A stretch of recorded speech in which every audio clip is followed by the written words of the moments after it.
Morning, everybody. This morning we're joined in session number 2 on the mostly cloud track. So we're joined today by Annie Talvasto, who's from Finland but is in Spain at the moment. And Annie specialises in Kubernetes technologies, and she's going to talk to us on a session about going from zero to hero with Kubernetes, which should be a really great session for everybody. I'm going to hand over to Annie to give her as much time as possible to wow us and talk about loads of cool stuff. I'm going to drop onto mute, Annie. I think the last thing to just say is if anybody has any questions, pop them in the Discord channel, and Annie's going to go through them at the end. Over to you, Annie. Perfect. Thank you so much. Happy to be here, and thank you so much for having me. What a great community event, for sure. So let's get straight into it because we do have quite a bit of time, but still, you know, it's good to get started. So. Before we get to the actual content of the presentation, we have some few notes from the organizers. So obviously, welcome to developer event. That's the event that you are viewing at the moment. Just quickly, a bit of code of conduct. So be aware of others, be welcoming and respectful, be friendly and patient, be open to all questions and viewpoints, be understanding of differences, and be kind and considerate of others. And this is the code of conduct that is throughout the event. So just be kind and nice to each other, and let's play along nicely. Several organizations have wanted to sponsor DDD, even though there hasn't been any cost to cover. So as the result, we are DDD is donating to the National Museum of Computing. So if you want to donate more, you can find it through here, such a great organization. And these are the people who have, or the organizations that have donated, as well as then supported the great charity work that's done. If you want to tweet about the conference, here are the hashtags that you can use. So really easy, so you can use DDD 2021 or at Developer Day. What a nice Twitter handle that is. So enjoy your day, and let's get into the session now. So Kubernetes in the cloud, zero to hero is the topic for today. I'm very excited. I'm very happy to have you all here joining in, and we're going to learn about Kubernetes together today. So just quickly before we continue to the value here. So who am I? I'm Annie, as mentioned before. I'm a senior product marketing manager at Camunda, which is a process automation company. And I'm also a CNCF ambassador as well as an Azure MVP. I've also been organizing Kubernetes and CNCF meetup for Finland for 4 years now. I'm also an early stage startup coach, as well as I have my own cloud podcast called Cloud Gossip. You can find it at cloudgossip.net. So that's me. Generally, in a nutshell, just super happy and crazy about Kubernetes and cloud native tech in general. So very happy to talk about this topic today. So what value do you get by attending this talk? Well, today I think it's rather clear. You learn how to do Kubernetes in the cloud. So I'm going to kind of start it from really very quick recap of containers. Very quick, just a few minutes, and then we're going to actually just hop on completely the Kubernetes side of things, just to kind of to refresh you on if containers are a bit new to you, because this is zero to hero, but we will not be focusing on that because we will also be focusing quite a lot on the hero part of that. So I will actually give you how to handle these things really fast, how to get started very fast, as well as then a few technologies that you can take it further from there. So first, quick to containers, then Kubernetes. I will be running through different things about AWS as well as Azure today. So it's kind of covering 2 of the major clouds here. And yeah, just as mentioned before, if you are still not sure containers, are they here to stay? Are they a big thing? I would have to say that they are. So these facts are a bit old already, but still, it already shows you that containers are here to stay. So by 2020, more than 50% of enterprises will run mission-critical containerized cloud-native application production. And obviously, 2020 was already, but still, these predictions hold true. And throughout COVID and the situation in the world, these changes have just amplified even more. And half of the container environment is orchestrated, and 77% of companies who use container orchestrator choose Kubernetes. And the average size of the container deployment has grown 75%, and larger companies are leading the adoption as far as these go. So containers are here to stay. Kubernetes is very much the de facto container orchestration platform, as well as the large companies are using them as well. But there is some obviously challenges. So CNCF, which is the Cloud Native Computing Foundation, that is home to Kubernetes. So it's an open source foundation nonprofit where Kubernetes is hosted, per se. So they ask in this kind of CNCF survey every year, what are your challenges in deploying containers? And please select what are the issues that everyone has. And complexity is the highest that the people face as a challenge. So if you have been thinking about Kubernetes or you are using Kubernetes and it all seems very complex, no worries. That's how everyone is feeling, so no need to feel self-conscious about that. But yeah, as mentioned before, this is a Zero Hero or Getting Started session. So we will take you from zero to then kind of to the hero part. And then, as mentioned before, containers in Kubernetes is the kickoff, then Kubernetes services in Azure, as well as a bit of mentions about what's available in AWS, and then how to use AKS, and actually how to use EKS as well, I've added. And then a few next steps in Kubernetes you can take with Helm and Linkerd demos as well, and maybe Kata demo if we have the time to do that as well. So that's on the schedule for today. So just to quickly kind of prep you for the mindset here. So if there would be a demo day where Build developers need to present things, usually you have issues with different machines. And this is the issue that containers are solving. So if you have a demo day where everyone has been developing applications on their own machine, for example, they need to transfer them to another one, and it kind of goes to this whole "it worked on my machine" issue as well. So you would need to do the transferring, and containers are here. So what this means in a nutshell, if an application has been built and is being used in another system, it might not function properly in the new environment. So this is where the containers come in. And then you might be wondering, what are the differences between virtual machines and containers? So here it is. So you have the different levels of isolation, as well as then in containers, you actually have the container engine as well, an operating system. They're separated, so then you can have a higher level of isolation as well. So you can kind of, if this is your first time hearing about them, you can kind of think about them as boxes. So this is why it's really nice, because isolation means that the server or the computer can be divided into kind of multiple boxes, and every box can have their own environment, so that, you know, they can work together. And then the benefits of using containers really are that you can use them with any OS, you can use them anywhere on premises on the cloud, you can use them with monolith or microservice apps with any language, from Java, .NET, Python, Node, and so forth.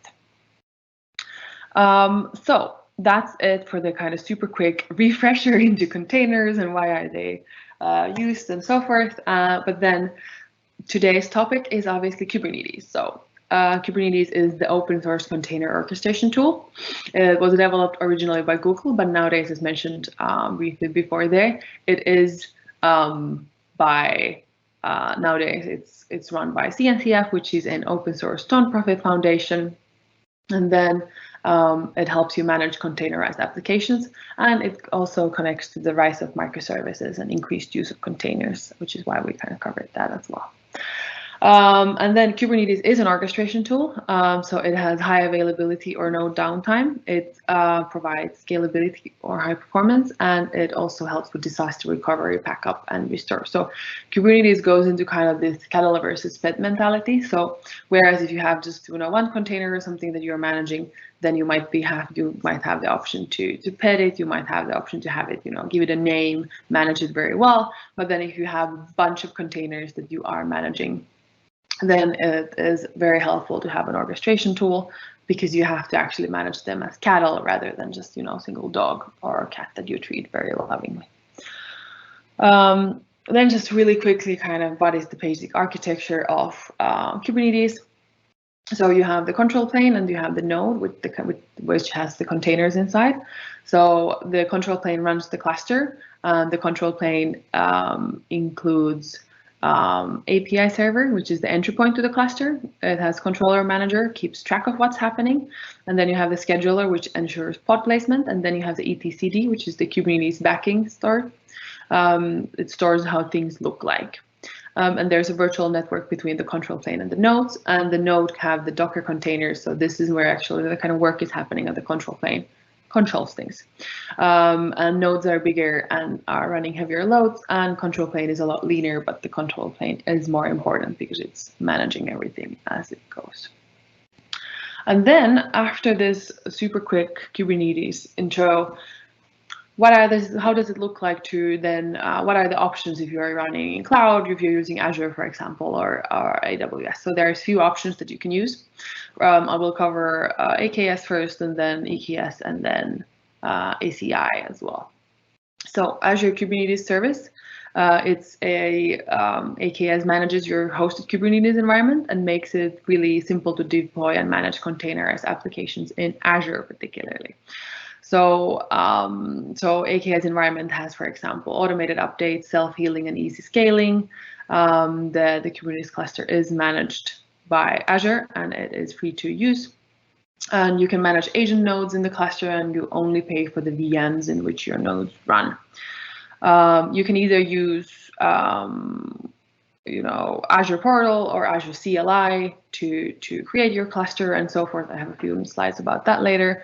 But really, it secures your Kubernetes environment. It accelerates containerized application development, and it's you can also use open source tools and APIs with it, which is a big point, which is actually different, a big major difference to ACI as well. So then really quickly about EKS, very similar to AKS. Well, it's always a bit of a discussion on what is similar or what's not, but well, they are relatively similar in this sense. So as far as like the purpose and the mindset of the services. So other one is just for AWS, and other one is for Azure. So the pros with EKS are, so again, so you have a managed Kubernetes, so no need to install, operate, and maintain your own Kubernetes control plane. You can easily run Kubernetes tooling and plugins, which is the same point as in the previous slide, which is on work how you want with open source tools, for example. And it automates load distribution and parallel processing, easy migration of Kubernetes assets as well. Smooth migration, supports EC2 spot instances and so forth. But EKS, particularly compared to AKS, is a bit harder to use, kind of if you're using it for the first time. So the deployment requires a bit more expert configuration compared to other EKS service like AWS services as well. And then ACI, which is Azure service. So it's kind of a leaner version, I guess, a bit of a different mindset. So you can then just easily run containers on Azure without managing the servers. So ACI, you can run containers without managing the servers. You can increase agility with containers and secure applications with hypervisor isolation. But in here, for example, you do not have the access to all of the open source tooling that's around Kubernetes, so you cannot you leverage the general ecosystem, for example. And the same applies to ECS, which is AWS Elastic Container Service. So with, for example, with EC2 instances with AWS, you can, you have the pros of full control over instance types. You can use spot instances, but cons, you are responsible for security patches, network security, and instance scalability. But if you are using ECS with AWS Fargate, the pros are that it is a serverless service, and AWS takes care of the availability and scalability. But the con is that it supports only one networking mode, which is AWS VPC. Then just quickly, what to choose. So, for example, within EKS, between EKS and ECS, when you need granular control over container placement with EKS, when you need more networking modes, and when you want more control over your tooling, for sure. And ECS is great when your DevOps resources are limited and when you don't have time to book resources and pick and choose add-ons.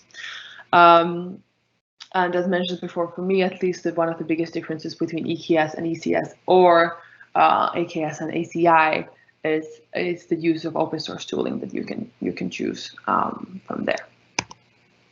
So then let's get to the kind of how to get started with AKS, for example. So how to deploy a Kubernetes cluster in Azure? It's actually really simple. So you have to create a user resource group. An Azure user resource group is a logical group in which Azure resources are deployed and managed. So that's the first step. And then the second step is to create an AKS cluster with AKS create. I'm having pronunciation troubles today. I guess it's too early morning. But after a few minutes, then the command will just complete, and it will return a JSON formatted information about the cluster as well. So then third point is then just to connect to the cluster, because you need to manage the Kubernetes cluster. So you use the Kubernetes command line client, which is kubectl, and kubectl is already installed if you use Azure Cloud Shell. And you can install kubectl locally using the AKS install CLI command. And you can configure kubectl to connect to your Kubernetes cluster with the AKS get credentials. And then you can verify the connection to your cluster using the kubectl get command as well. So and then all you have to do is run the application. And if we then compare it to how to create a cluster in EKS, so in AWS, as you can see already here, it is technically a 3-step progress, but it is a bit harder than AKS. So you need to create an AWS account first, you need to create a VPC, you need to create an IAM role with security group, and then the second step is create a cluster control plane, choose cluster name, Kubernetes version, choose region, and VPC for a cluster, security for a cluster. And third is create worker nodes and connect to the cluster. So you can then create as a node group and choose clusters it will attach to, and so forth. So on the surface with 3 steps, both of them, but the EKS is quite a bit harder to use. But so then when you are actually, when I get to the hero faster from 0, there is an easier way to manage EKS, which is actually quite a lot closer to the AKS experience. So you can use EKS CTL, which is the official CLI for Amazon EKS. So there you just use EKS CTL create cluster, which you might notice that it's quite similar actually to the Azure command here as well. So these are more similar than the previous slides that I showed. And if you use the EKS CTL create cluster, cluster will be created with the default parameters. So it will have an auto-generated name, 2 and 5 large worker nodes, which is the most, which choose the most use cases, and then you have you will use the official AWS EKS AMI, US West 2 region, and a dedicated VPC as well. So, but you can customize this obviously going forward, but that's essentially the easier way to do it as well. But then how do you then scale a cluster within AKS, for example? So you get off with to see the number and state of pods. So you do kubectl get pods. And if you want to manually change it, then you go to kubectl scale cousin and use this. So then you choose, for example, the different parameters there. But you can, and then you can verify with kubectl get pods. I highly do obviously recommend using autoscaler. So cluster autoscaler works really great here with as well. So cluster autoscaler is a component that can watch for pods in your cluster that can be scheduled because of our resource constraints.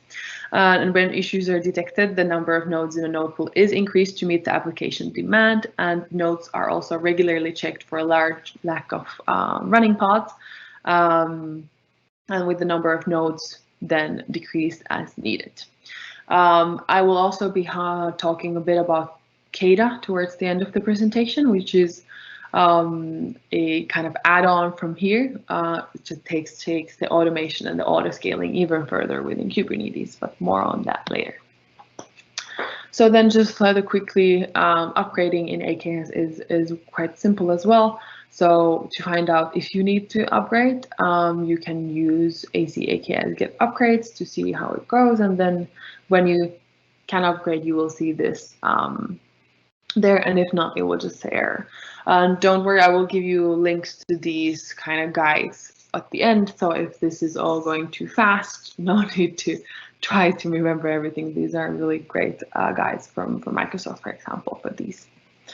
And then part 2, so then if you want to upgrade, it's really simple commands where you just choose the version and so forth. And then you have check with AKS show command if it actually worked.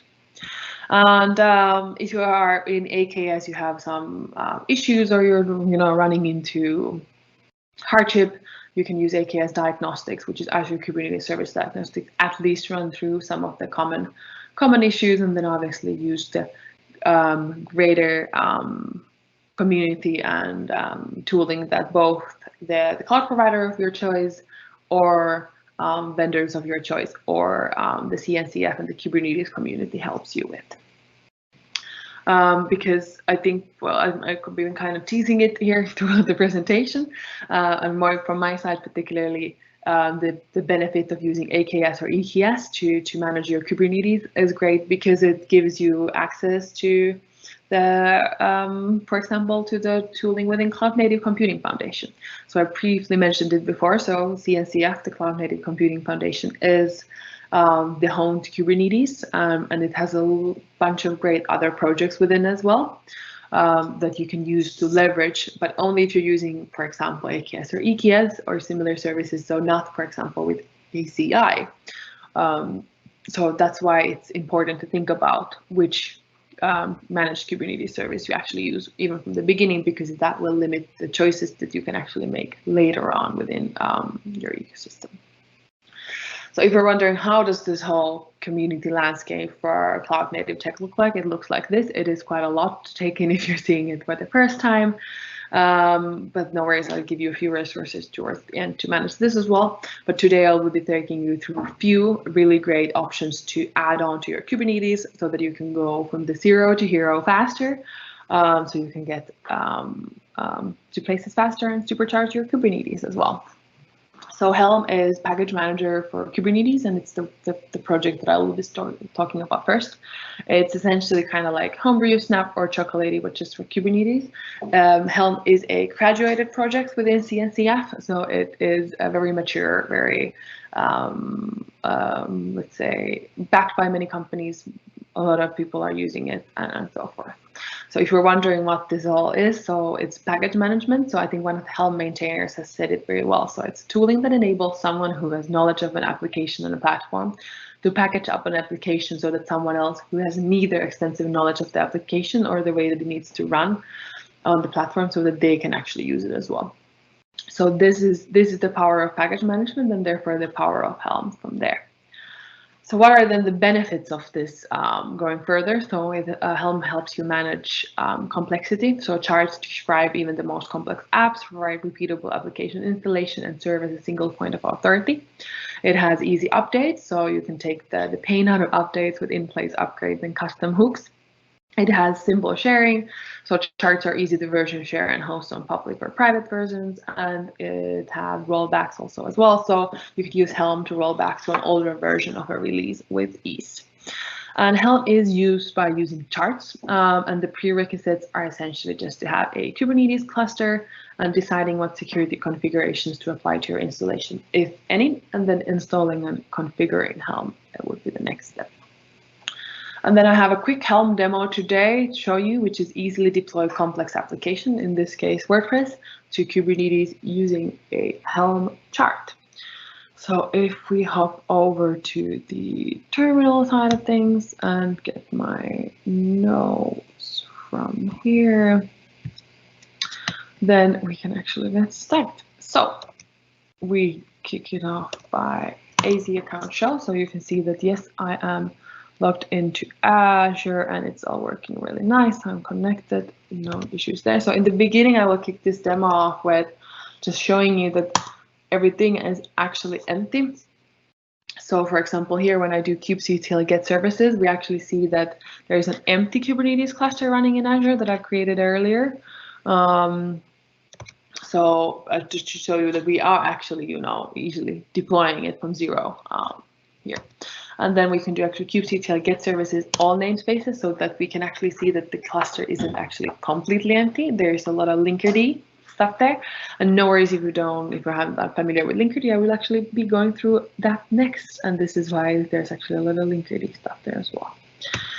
And then we can do Helm list, so that there is no Helm releases either. So it is truly empty. So now we would actually start adding new things to it. So we would do Helm repo add bitnami. For me, it doesn't do anything because I've done it before already. But then if we do Helm search repo WordPress, we will then see what are the options for us to choose as far as using WordPress. And in here, we will be using the bitnami one. So now we actually do all of the heavy lifting now. So we do Helm install bitnami WordPress generate name. And when we click that in, actually I want to click that a bit. Yeah, there we go, a bit more. Now a lot of things happened.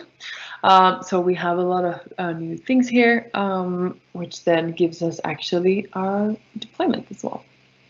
So then we can actually do kubectl get services to see that, yes, now we have an external IP that we can actually use to get to our WordPress.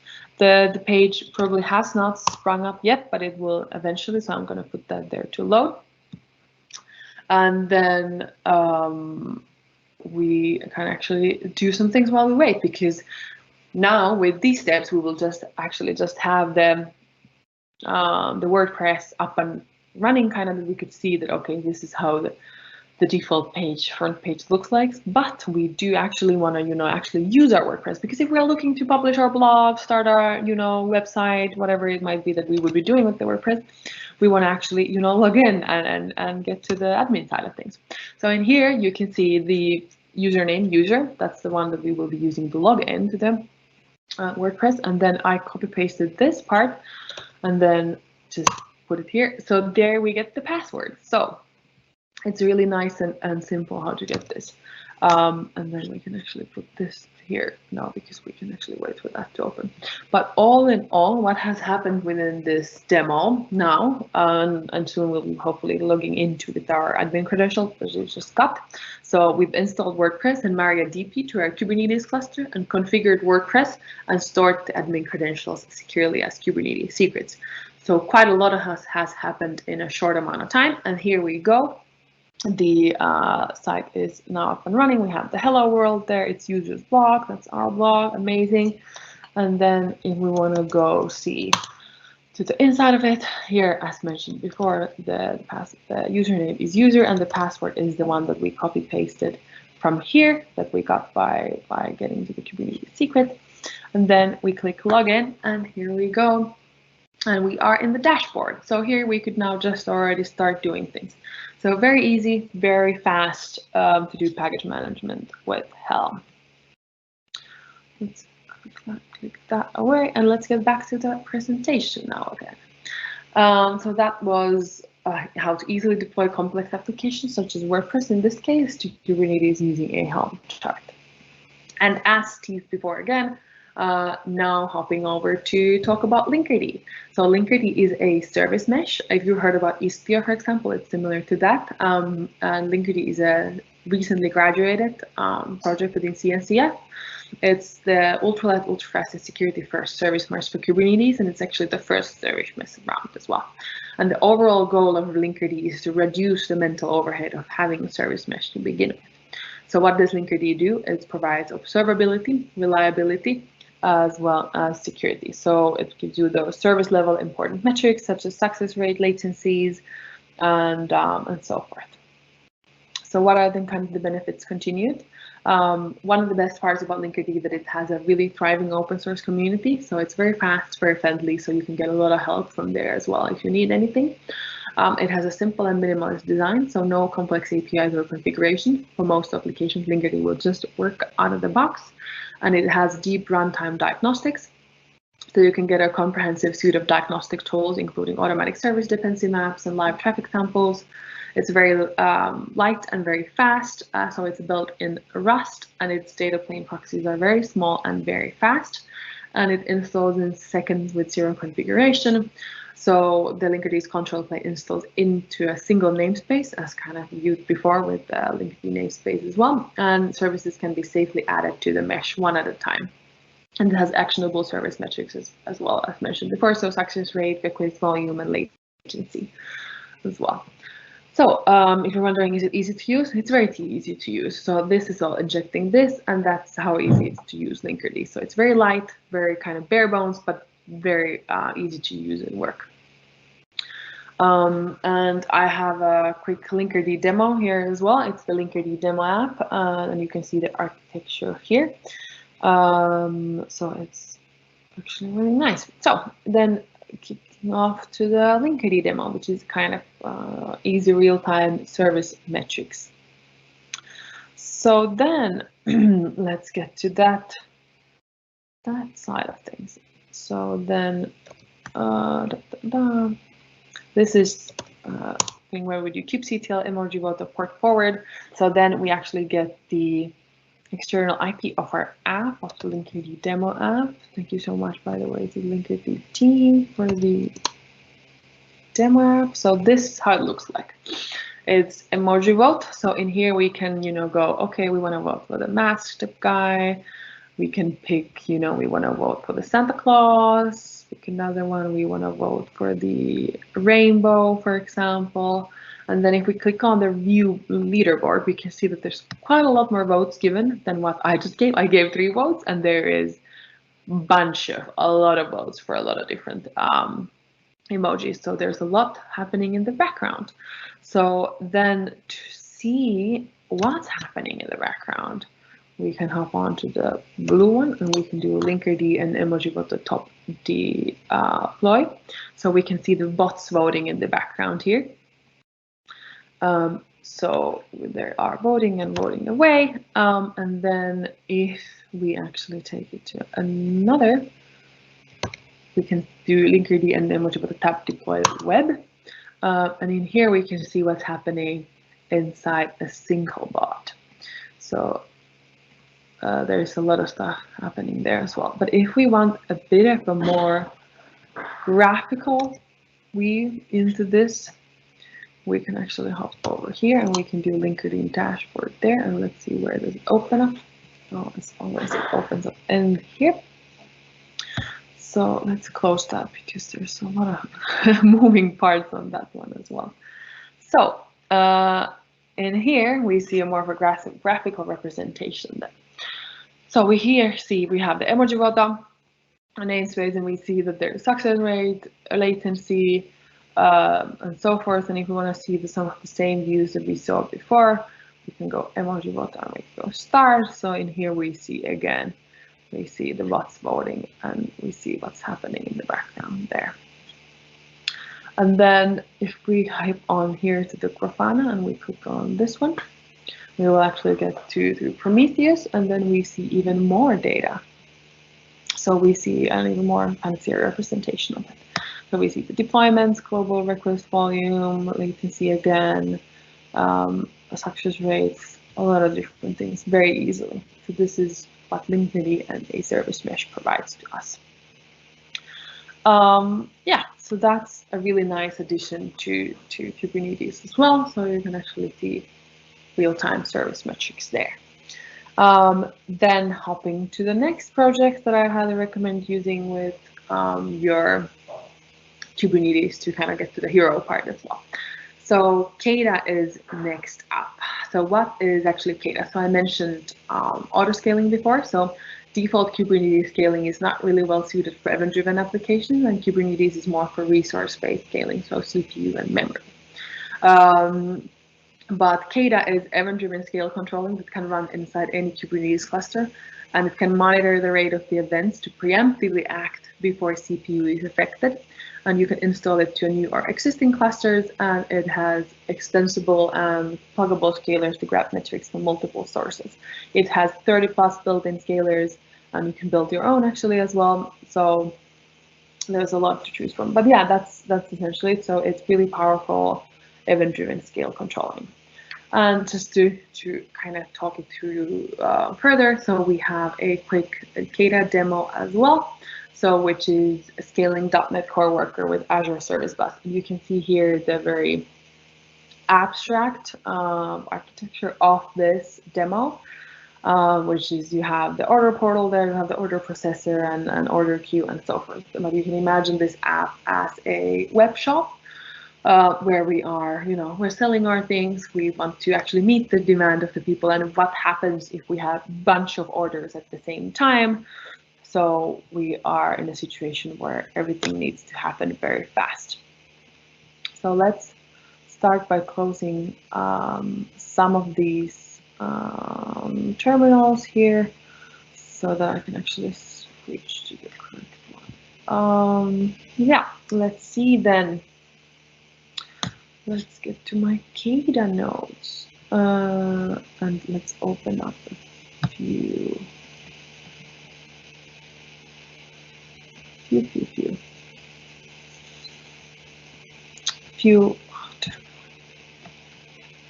I closed them all. It always happens when you're trying to demo something. Something happens, and then you're in a situation where you're trying to find all of these different. No, it's not. Okay, let's maybe that one. So maybe it will. Let's just. This is taking over. The Teams is taking over. But let's see. Let's try with just. Let's maybe go from here. New window. Perfect. That worked better. Let's make them a bit bigger so that we actually see into our terminals. So we won't do that without any knowledge. Since I have so many demos, it takes a while to switch between them now because I'm doing something. Then let's switch to here. Perfect. Then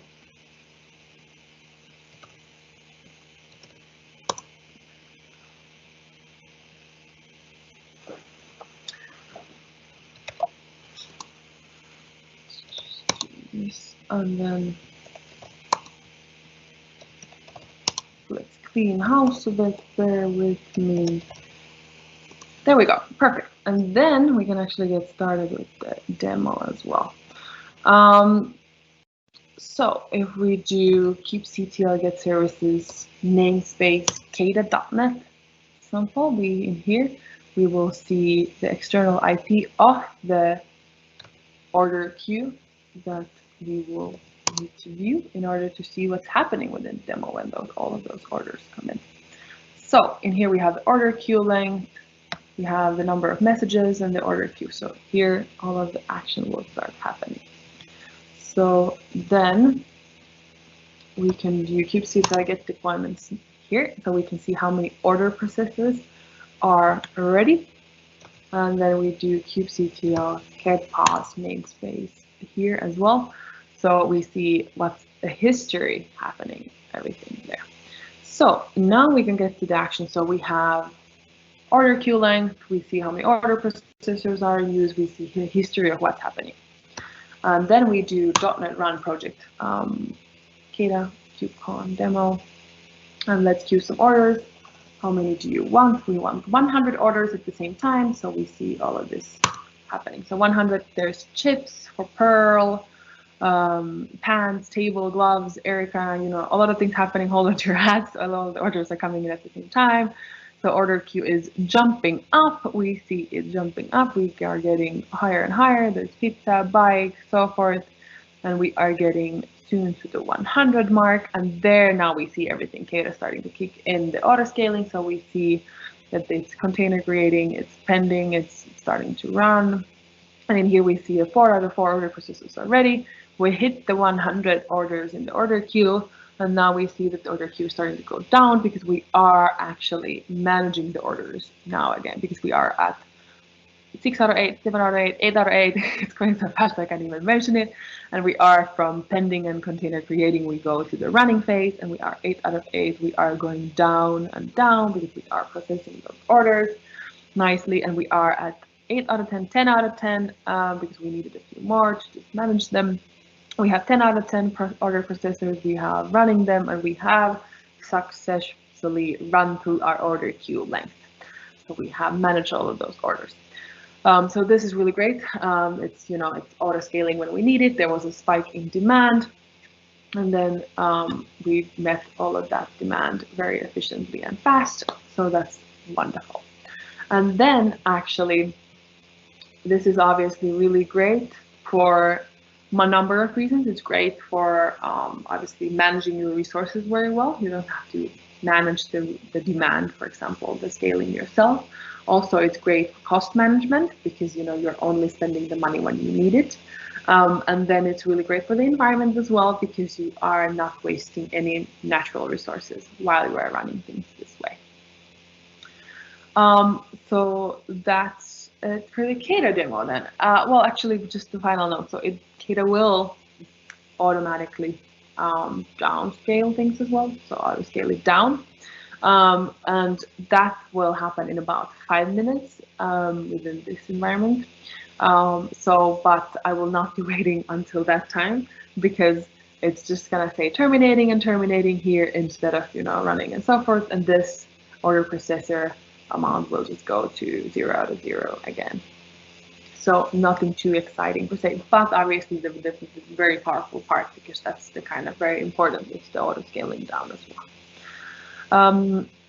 So all in all, we've gone through first the kind of really brief look into containers, Kubernetes. We went through essentially AKS, ACI, and similar. So we went through different services to manage your Kubernetes within AWS as well as Azure. And then we went through a few different ways to upgrade things, to troubleshoot things and so forth. And now we have also gone through Helm as well as Linkerd as well as Kata to kind of take you from the hero part of things, so how to manage your Kubernetes effectively, particularly using open source tooling that is native to Kubernetes and the cloud native world, which obviously is a really great match for Kubernetes. So CNCF helps you along the way as well. So if you are now baffled, like, okay, these projects, and if you go there and you realize, oh, there's quite a lot more CNCF projects, so no worries. There's, for example, the trail map that you can follow. So in here you can see step 1, containerization, then CI/CD, orchestration and application definition. So you can just kind of follow this path along, use some of the recommended services by CNCF. You can see there is Helm, for example, in that list, and Linkerd is on that list as well. So if you just follow the trail map, you will get quite far way on that already quite nicely. So no worries, and as mentioned before, complexity is one of the difficult parts of managing Kubernetes, so no worries there if you are sometimes overwhelmed. A lot of great learn more resources are available as well. So a lot of the different step-by-step things that I showed are, for example, the Microsoft documentation that you can use then on your own time to run through things step by step and focus with that. And then there's also a great AKS workshop that's actually, last time I tried to find it via search engine, it didn't really work. I think it's kind of not hidden, but like it's harder to find. So if you want to do like it's 3 hours to 6 hours, I think, workshop that I've done before for people. I highly recommend doing it. It has really great step-by-step guides on how to get started with AKS. So write that link down so you can get to it, which is the AKS workshop. CNCF YouTube has a lot of great resources as well. So for example, all the talks from KubeCon and so forth are added to CNCF YouTube channel. So I highly recommend checking things out from there. And if you're ever like, well, not maybe very beginner, but more beginner, Tech World with Nana has a lot of great beginner materials, both on containers as well as Kubernetes. And as always, I'll add the links and the slides to my GitHub. There's a presentation folder there, so you can hop on over there if you forgot one of these, or you really just need that AKS workshop link that at least I couldn't find from search engine last time. I had to actually remember what it was and a short link there. So yeah, you can hop on to GitHub to find them. Final plug, I guess, Cloud Gossip. If you want to learn more about cloud native topics and whatnot, we've done, for example, an interview with the maintainer of Kata, just to talk with him about what does it mean to maintain a Kubernetes-related CNCF project. So highly recommend checking that out if you are interested more. And I'm always super happy to answer any of your questions. Help out. You can find me on Twitter at Annie Talvasto, no dot there. So you can reach out to me there, or if you just want to follow and see a bunch of retweets about the cloud native and Kubernetes space, hop on over there. Always happy to see people there as well. But that's it for my slides today. I think there's going to be a Q&A in the Discord side of things now, but that's it for the slides in the presentation.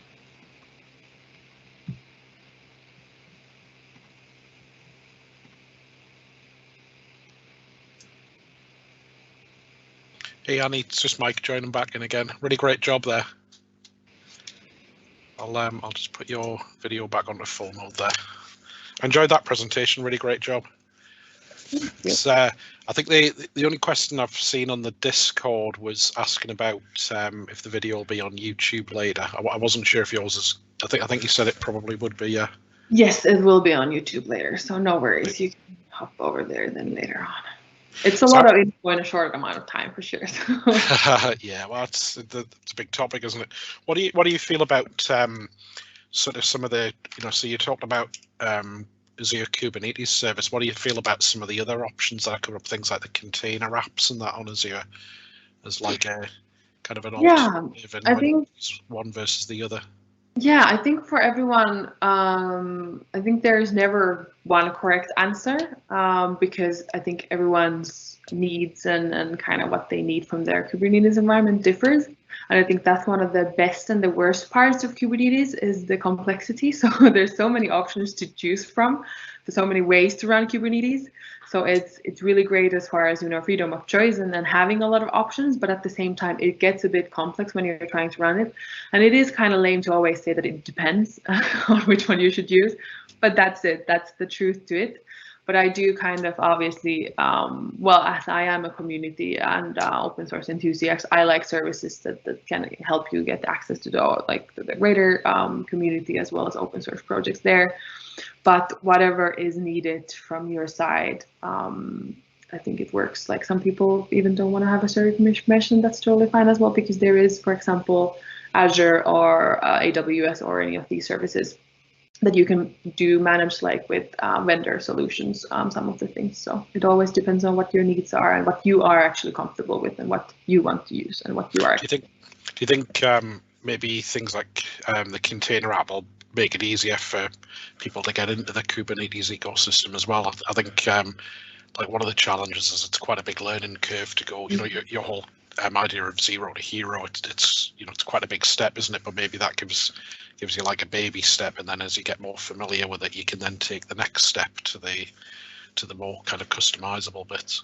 Definitely, I highly recommend those. I don't know, I am a big believer in automation as well as anything that makes people's lives easier. So definitely sounds really great. And I think if anyone can lower the threshold into getting started, I think that's always wonderful. I don't believe in gatekeeping or just like, oh, you have to manage everything from the beginning. No, use any shortcut you can and get started. And then if you want to dive deeper into, some super deep dive into any more of the detailed stuff, then you can do that later. So no worries. Yeah, you're getting some nice comments in the Discord channel there, Mind. I think people really enjoyed your session from the looks of it.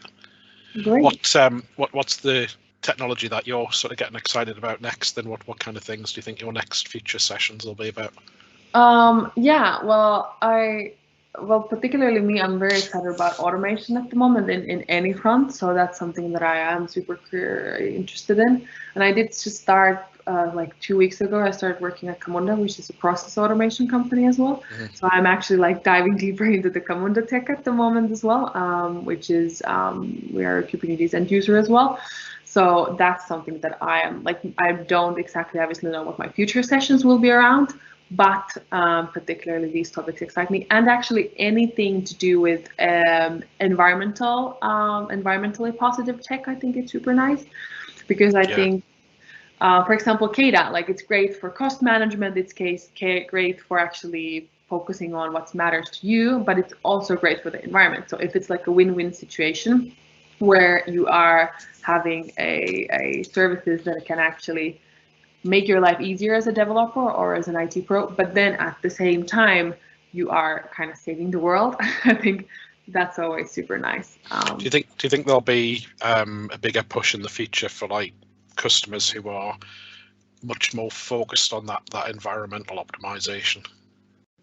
Yeah, I would think so, because Kubernetes is very expensive to run, for example. So if you are using it, you will start racking up relatively fast, or it depends on how you do it. But I think optimization and managing things well is definitely the way to go, because I think it's a bit of a difficult ask sometimes, because people are obviously very busy and there's a lot of needs, and you might be just swamped with your already existing tasks, let alone with optimization and trying to think about these things.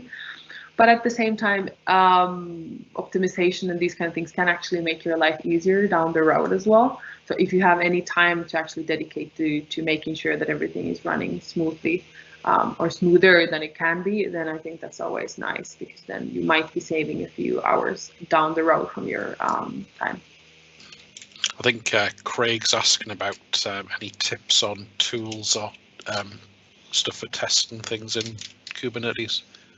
Yeah, I would highly recommend. I can check out a few ones and I can send it to the Discord later. But the trail map usually has a really good recommendations as well, for any tech that you might use.